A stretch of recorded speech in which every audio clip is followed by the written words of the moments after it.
Hello! Before we jump into discussing Steven absolutely wrecking Jasper, I'd like to mention that I have a personal channel. If you guys could please go subscribe and watch my latest video. It's about all the weird cereal that's been popping up. It would be greatly appreciated. Thank you for even getting that video to over 10K. That means a lot to me. And I want to bring you guys more hilarious first world content. With that out of the way, on to the show. Welcome back to Crystal Clear! I'm Vox, and Fragments was without a doubt the hardest, darkest episode of Steven Universe Future, and yes, solely for its ending. This episode managed to satisfy those who both love Jasper and hate Jasper, having her set-off episode be the most action-packed of the entire series, and bringing upon a great sense of tragedy that also, from a different perspective, kinda gave her a taste of her own medicine. So as always, we're going to run through this episode for all the details, Easter eggs, and references you may have missed. Of course, spoiler warning, if you are not caught up with Steven Universe Future, please click off now. With all that said, let's dive in. This episode is loosely based off an idea Ian Jones-Cordy had during his time on the original series, assumably just a concept of Steven training with Jasper, and not Steven reducing Jasper into a smashed-in ring pop. Following the events of Mr. Universe, Greg is examining the damage of the van with Bismuth, whom has no dialogue in this episode, but carries a significant presence with the context of the episode's conclusion. Bismuth's arc and introduction episode was centered around her morality and belief that shattering the diamonds will resolve everyone's problems, against Steven's insistence that a true crystal gem would never shatter anyone under any circumstances. Bismuth was the first character that really got us thinking about the concept of shattering in the first place, so her cameo here doubles as a silent warning to the audience, a sense of irony for what's to come. Steven is confronted by the crystal gems, wanting their boy to open up to them. This perfectly captured how intense and frustrating these kinds of family conversations are when you're a teenager. I felt like I was back in my own living room circa 2013. Pearl referring to Steven crashing the van as a pink outburst, when to Steven, it's so much more than that. He wasn't just throwing a tantrum, he realized that so much of his life, the fundamentals of growing up, was lost because of Greg's own intentions. Sure, Greg wanted the best for Steven, but in many ways, he dropped the ball. Now that we know that the source of Steven's pink powers are his body giving him what it feels like he needs, it makes moments like these all the more upsetting. Steven putting up a literal wall between him and Pearl, his weight increasing, cracking the window in the frog mud that just appeared at the end of Growing Pains, enforcing the idea that Steven is losing his grip on his problems, just as he thought he could get a grip on them. But ultimately, the situation becomes way too much for Steven, whom demands to be left alone, triggering his super speed as his body is giving him the chance to run away from his issues, instead of pushing Steven towards them to help fix the situation, like when this particular ability triggered in Guidance. This brings us back to Jasper's old quarters in the woods. The kindergarten Korsu-Kud reading Steven's visit as a rematch, something Jasper pines for throughout this episode, and man oh man, be careful for what you wish for. Steven acknowledges these fight-or-flight reactions as his diamond powers for the very first time, giving them a clear distinction from what he's known in the past, and for good reason. Most of Steven's more extravagant abilities were relegated to the mind, or not all too lethal, in fact being the exact opposite. It allowed Pink Diamond's rose quartz persona to stand as a solid identity back in the war days. These new powers, however, eclipse what the normal gem can do, and if gone unchecked, can wreak some havoc on a scale never before seen. Jasper gives us a chance to dive into her own psyche,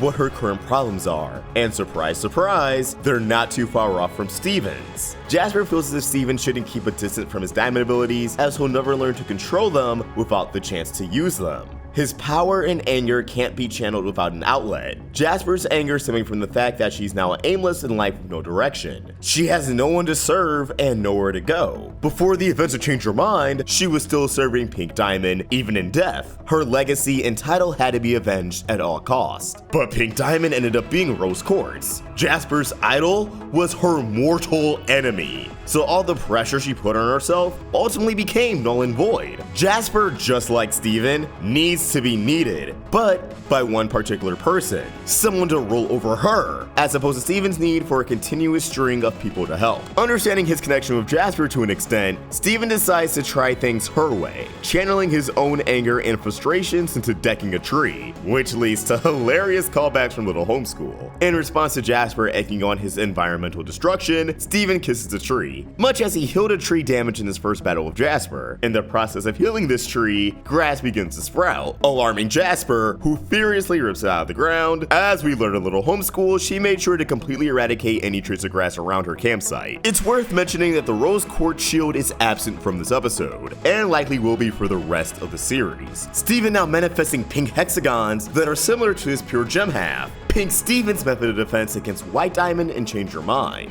As this is the first time Steven truly goes on the offensive, on top of his identity crisis, unsure of whom Steven Universe even is, it makes sense the symbol of protection from the figure he has the most conflicted feelings towards would disappear entirely. I'd like to imagine that once this conflict is over, Steven's shield will take on an entirely new form, independent of the Diamond Shield and the Rose Quartz Shield. On a separate note, I like that Jasper never views herself as more powerful than Steven. In fact, when provoking Steven to battle her, Jasper only ever says that she's more powerful than the crystal gems, and that she's not afraid of Steven's power, only telling Steven that he shouldn't be afraid of himself, not her. Jasper never holds herself on a higher pedestal than Steven, which is something kind of unexpected for the character, but it sets up that now, Steven has to earn her respect, as opposed to such a thing just being completely unattainable. After bargaining with Jasper to train him, another reference to Little Homeschool arrives with Jasper agreeing, only for Steven to exclaim, "Really?" Much like Jasper's reaction to Steven accepting her duel in the previous episode. I also noticed that the mountains in the woods are identical to the mountains in Steven's retakes from In Dreams, when either he or Rodrigo stray off track from Peridot's vision. Now, the most obvious response to that is, well, that could just be how they draw mountains in Steven Universe, but I noticed the mountains in those attempted redreams only ever appeared how they do in this episode when Rodrigo turns into Dogcopter and the Crystal Gems. When Spino's Injector appears, the background doesn't resemble these mountains at all. Just some food for thought. That maybe, just as how thoughts of the diamonds intruded on Steven's dreams, thoughts of Jasper could have also intruded as well. Steven and Jasper's training sees Steven's skills sharpen as his development throughout future devolves. His shields get stronger, being thrown out at a faster rate. Initially, the shields can't withstand Jasper's fist or even a boulder, but by the end, the shields don't just stop the boulder, but send them flying in the opposite direction. He even gets faster than Jasper. And make no mistake, she looks at him and his physical progress with pride. However, he also breaks his vegetarianism, hunting fish for sport, and even his bubbles have shifted into their diamond appearance. 3 days in, Steven goes full JoJo, and the evolution of his body makes sense. An impulsive fight with Jasper unlocked the first stage of his diamond transformation, a simple pink glow, and spur-of-the-moment powers, so of course further training would awaken the next stage. In this case, Steven's body taking after the standard quartz build, rivaling Jasper even in height. Think about that. The only other quartz gem we've seen around Jasper's size is Crazy Lace Agate, who's a fusion, so she's naturally larger than most quartz gems. By the way, did you guys know she was a fusion? I didn't know before Rebecca Sugar posted her concept art on Instagram. It blew my mind, and I still will probably talk about that in the future, even if it's post-finale content. Steven remarked back in Familiar that he could never become as tall as Yellow and Blue, and in the episode Why So Blue, the Lapis Lazulis noticed that he was shorter than they imagined. Looks like they all need to eat their words, and in Why So Blue's case, it was almost definitely a nod towards things to come. Steven has unleashed his inner quartz. The rips in his clothing even looks similar to the details found in Amethyst and later Jasper's latest reformations. I have even more thoughts on this transformation, but since we know we will see it again in the finale, and that this likely isn't the end of Steven's diamond evolution, I'll save it for a post-finale breakdown. But going back to the de-evolution of his character, again, Steven became a vegetarian, but here he's eating fish. Perhaps he's a pescatarian, but the idea is before, Steven would do his best to ensure that his existence wouldn't hinder anyone else's, that everyone can exist in harmony. Here, by just showing him hunting for food, it shows that now he's in the mindset that he has to do whatever he needs to survive. Pair that with what he said in Growing Pains, on the question of how he's even supposed to live when he feels like he's always about to die, it shows that Steven is extremely detached from the person we knew him as for 5 seasons. Not to mention, instead of kissing trees back to a healthy state, by the end of his montage, he and Jasper are just tearing them down like they're nothing, and it looks like he doesn't plan on making any kind of post-workout adjustments. The tone of this episode greatly shifts with the rumbling of thunder and strikes of lightning, Steven informing Jasper that he's done with rocks and ready for the real deal, his hair adopting the sharp tufts in between curls that are also found in the design of Pink Diamond. Steven and Jasper's rematch is insane. Seriously, I wish I could properly convey how much hype and adrenaline that was coursing through my veins. Then again, neither could Steven. This is one of the few fights in the series that lacks any sort of cut to black flashes whenever punches connect, likely because it's 2 absolute beasts who absolutely can tank each other's attacks. On top of great music and great direction, it's a brawl to be remembered, and absolutely is going to be a fan favorite among the series. Unlike in Change Your Mind, Jasper's helmet has shifted in appearance to accommodate her new horns. It also lacks her visor, leaving her gem unprotected. Whoopsie! Now the horns on Jasper's helmet looks a lot like the top horns of another antagonist we have yet to see in this limited epilogue series, but I believe if anything, that's because this particular battle will be a very formative moment in relation to who this antagonist probably is. Maybe we'll discuss this before the finale, but yeah, I'm not really sold that this was any sort of foreshadowing that Jasper is a part of this giant gem kaiju we see in the opening. I've seen that idea floating around a lot since this episode aired, but you gotta look at it like this. How could anything happening to Jasper at this point, especially becoming a giant gem kaiju, benefit Steven's arc? Considering this kaiju is likely the final villain, I'm not sure what this beast could be that would provide emotional stakes for where Steven is and everyone's concerns for him, unless it was Steven himself.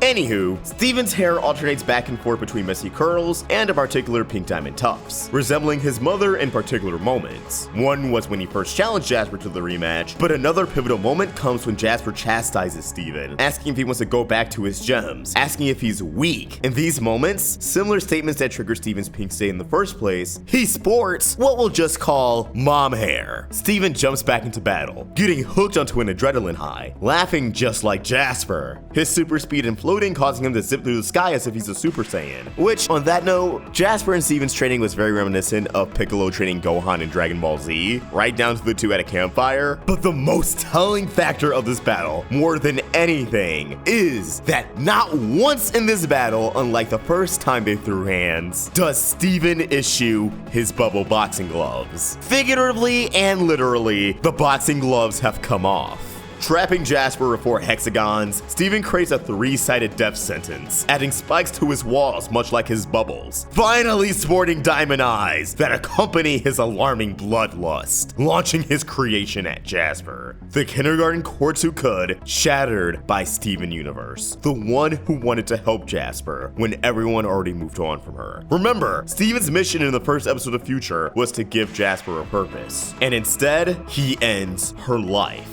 Or does he? Running into the house, disregarding the gem's concerns, Steven dumps the rest of the diamond essence into the bathtub, which means if Steven's gem were to experience any severe issues, he wouldn't have a convenient remedy. And using his tears, his sorrow, and regret, the pieces of Jasper's gem are restored back into one. Now this may seem like a surprising development, but it makes sense. Steven on his own can heal gemstones, repairing their cracks back together, and his tears can already revive organic life. Since we know he can mend a gem back together physically, as long as there's minimum damage, then it makes sense that all 4 diamonds together can restore a gem no matter the damage. It's the same rules of corruption, one is just external damage as opposed to internal damage. Jasper's new form sees one of her stripes separated and the left horn appearing to be broken off. It's a great way to convey she's been shattered and restored, but the horn makes me wonder if more of her corruption has been healed, although I'm assuming probably not, as the rest of her corruption scars are unaffected. The colors of her torso have been inverted, likely to illustrate that the tables are turned.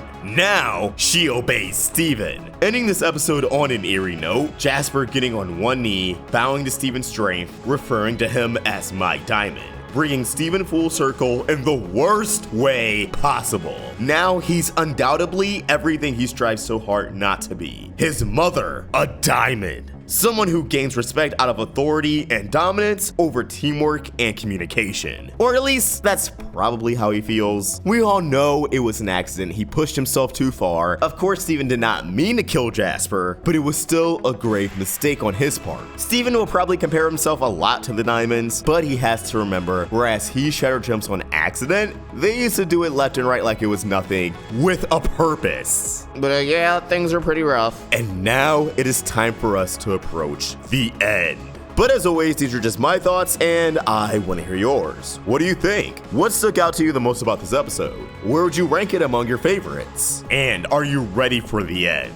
Let us know your thoughts in the comments below, or tweet your thoughts at Roundtable Vids. And for more of my own thoughts, you can find me at Vox. We're also on Instagram. Help the Roundtable grow by either becoming a member of this channel or supporting us over at Patreon. Link in the description. If you enjoyed this video, please throw it a like and subscribe to the Roundtable for more great cartoon content. Thank you for watching, and I hope you have an awesome day. Vox signing out.